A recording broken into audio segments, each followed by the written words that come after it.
શિયાળામાં સૌથી વધુ ટેસ્ટફુલ ઊંધિયું હૈયે અને હોઠે હોય છે, કારણ કે શિયાળાની ઋતુમાં મોટાભાગના લીલા શાકભાજી પ્રમાણમાં સસ્તા મળતા હોય છે। આથી જ આરોગ્યવર્ધક શિયાળાની ઋતુ દરમિયાન લીલા શાકભાજીનો મહત્તમ ઉપયોગ થતો હોય છે, પણ હાલ તેનાથી ઉલટી પરિસ્થિતિનું નિર્માણ થયેલું છે। એક બાજુ ચોમેર લગ્નશરાની સિઝન જામતા શાકભાજીના ભાવ આસમાને આંબી રહ્યા હોય અને શિયાળાની રંગત આ મોંઘા શાકભાજી બગાડી રહ્યા હોવાની અનુભૂતિ થઈ રહી છે। ગામડાઓમાંથી લીલા શાકભાજીની આવક ઘટતા ભાવ વધી જતા મધ્યવર્ગીય ગૃહિણીઓનું કિચન બજેટ ખોરવાયું છે।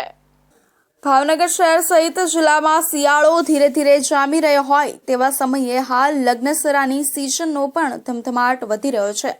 લગ્નસરાની સિઝનને લઈને નવેમ્બર માસના અંતિમ સપ્તાહમાં વધુ લગ્નો લેવાયા હોય એમ તમામ જ્ઞાતિ સમાજની વાડી, બોર્ડિંગ, છાત્રાલય, પાર્ટી પ્લોટ, કમ્યુનિટી હોલ અને ફાર્મ હાઉસ પેક થયેલા જોવા મળી રહ્યા છે। લગ્નસરાને લઈને કેટર્સ, રસોઈયાઓ દ્વારા મોટા ભાગના લીલા શાકભાજીના એડવાન્સમાં ઓર્ડર અપાઈ ગયા છે। તેમજ લગ્નસરાને લઈને ગામડાઓમાંથી શાકભાજીમાં લીલા શાકભાજી સમયસર પહોંચી શકતા ન હોય તેની આંશિક અછત જોવા મળી રહી છે।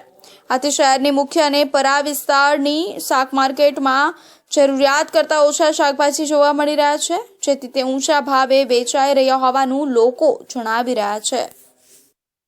ખૂબ જ વધી ગયા છે। સામાન્ય લોકોને પોસાય એવા નથી, એમ વધતા જ જાય છે। આસમાનના ભાવે વધી જાય છે। પરિસ્થિતિ કેવી રહે? મહિલાઓને ખૂબ જ ખરાબ સ્થિતિ થાય, કારણ કે ઘરે છે એને શાક બનાવ્યા વિના છૂટકો નથી અને શાકભાજીનો ભાવ એટલો બધો વધી જાય છે કે એ પોસાય એવું નથી જ, અને શાક બનાવ્યા વિના ચાલે નહીં। બાળકોને, મોટાને બધાને પોષણ માટે જરૂરી જ છે શાક। ભાવ ખૂબ જ વધી ગયા હોવાથી ખૂબ જ ખરાબ પરિસ્થિતિ ઊભી થાય છે। હજુ પણ આગામી ડિસેમ્બર માસમાં પણ ધૂમ લગ્નોત્સવ હોય ત્યારે પણ આવી જ પરિસ્થિતિ રહે તો નવાઈ નહીં।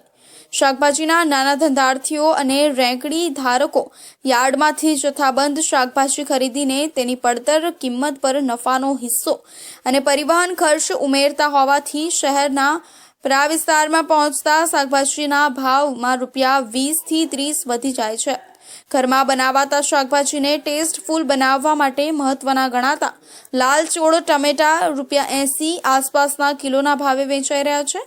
સામાન્ય રીતે દર વર્ષે શિયાળામાં ટમેટા ₹20 થી ₹30 કિલોના લેખે મળતા હોય છે, ત્યારે ટમેટાના ભાવ આસમાને રહ્યા છે। આ સિવાય ગુવાર, ભીંડો અને નાના અને ઓળાના રીંગણા ₹60 થી ₹80, વટાણા ₹60 થી ₹80 અને વાલ ₹60, મરચાં, ગાજર, કોબી અને ફ્લાવર ₹60 થી ₹70, લીલી ડુંગળી ₹30 થી ₹35, લીલા ચોળા અને વાલોડ પ્રતિ કિલોએ ₹50 થી ₹60 કિલો લેખે વેચાઈ રહ્યા છે। મોટાભાગના શાકભાજી મોંઘા થતા તેની મધ્યવર્ગીય ગૃહિણીઓના કિચન બજેટ પર અસર થઈ રહી છે।